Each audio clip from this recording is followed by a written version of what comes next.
सभी को अभिवादन, सभी का अभिनंदन। उनका ख़त और आप, एपिसोड नंबर 9, तारीख़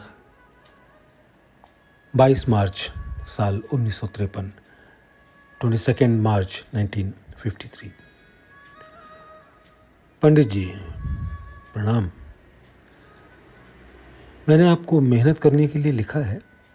अच्छा हुआ मैंने लिख दिया। अब तक तो मैंने ये समझकर खुद नहीं कहा कि आप मेहनत करते ही होंगे। आपने, जैसा कि मैंने सुना है, बड़ी मेहनतें की हैं। हालांकि अब मुझे यकीन होता है कि आपने खुद मेहनत नहीं की, बल्कि दूसरों को बताई है। आदमी पहलवान दूसरों को कसरत बताने से नहीं होता, बल्कि जब वह खुद मेहनत करता है तब ऐसा बन जाता है। मेहनत में तकलीफ़ तो है ही, मगर अगर ठीकम ठाक है तो आइंदा बहुत सी तकलीफ़ों से बच जाता है। और ये भी है कि जब प्रेम व मोहब्बत होती है तो फिर मेहनत भी नहीं पड़ती। खैर, इस वक्त ज़ब्र यानी ज़्यादती ही सही, कुछ करें तो। मेरी समझ से इंसान को अगर एक जन्म में तकलीफ़ उठाने से दूसरे जन्म की तकलीफ़ से छुटकारा मिलता है तो ज़रूर उठा लें। और भाई, मेरा काम चूँकि अमल से रहा है, इस लिहाजा इस मद में आप मुझसे रोशनी लेते चलें, और आपका काम चूँकि इल्म से रहा है, लिहाजा मुझे ये चाहिए कि जब इल्म की ज़रूरत पड़ जाए तो मैं आपसे रोशनी ले लूँ। चुनांचे इस वक्त एक इल्मी मसला दरपेश है। बड़ी मेहरबानी होगी कि अगर आप उसको हल करके भेज दें।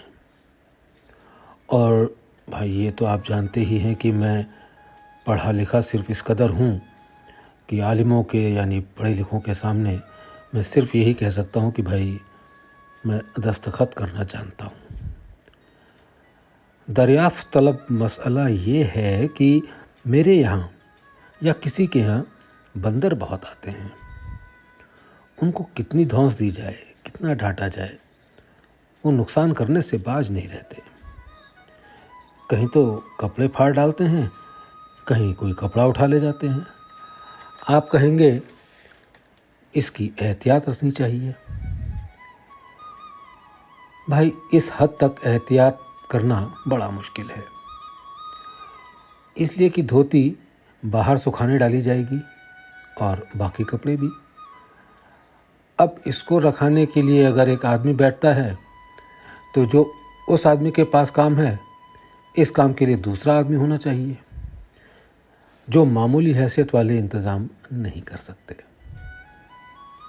कहीं रोटी खा जाते हैं, कहीं अनाज। और अक्सर ये भी हुआ कि इस बार सिरका धूप में रखा था तो उन्होंने वो सब फेंक दिया। अब सिरका बनाने के लिए तो उसे धूप में ही रखा जाएगा ना। कहीं खपरैल तोड़फोड़ करते हैं, कहीं मुंडेर की ईंटें निकाल लेते हैं। एक दो पेड़ हैं, उनके फल भी खा जाते हैं। गरज की क्या क्या लिखूं जो नुकसान वो करते हैं।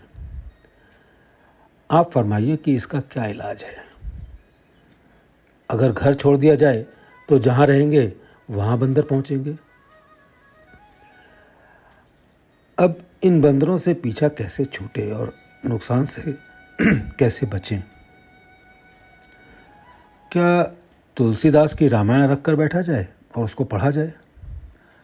मान लो ऐसा किया भी जाए तो क्या बंदर मान जाएंगे? वैसे तो उन्हें मानना चाहिए, इसलिए कि उनकी तारीफ इसमें बहुत आई है। या आपकी राय में कोई ऐसा मुजर्रब नुस्खा यानी कामयाब नुस्खा है जिससे बंदरों से निजात मिले? मेरी समझ में एक ये भी नुस्खा आता है कि उनको मार दिया जाए, और जब 4, 6, 10 मारे जाएंगे तो आना बंद हो जाएगा। आप फरमाइए कि शास्त्र इसके बारे में क्या कहता है और आपकी विवेक शक्ति उसमें क्या काम करती है। क्या तकलीफ से बचने की सूरत होगी? और हो सकती है। गरज की आप फरमाइए कि ये मुजर्रब नुस्खा या कामयाब नुस्खा, हलाकत मतलब मारना, ठीक है। इस मसले को सही तौर पर हल करके अगर आप भेज दें क्योंकि ये मसला बड़ा अहम है और इसमें अक्ल आलिमों की यानी पढ़े लिखे लोगों की बहुत अच्छा काम करेगी। न्याज़मंद रामचंद्र।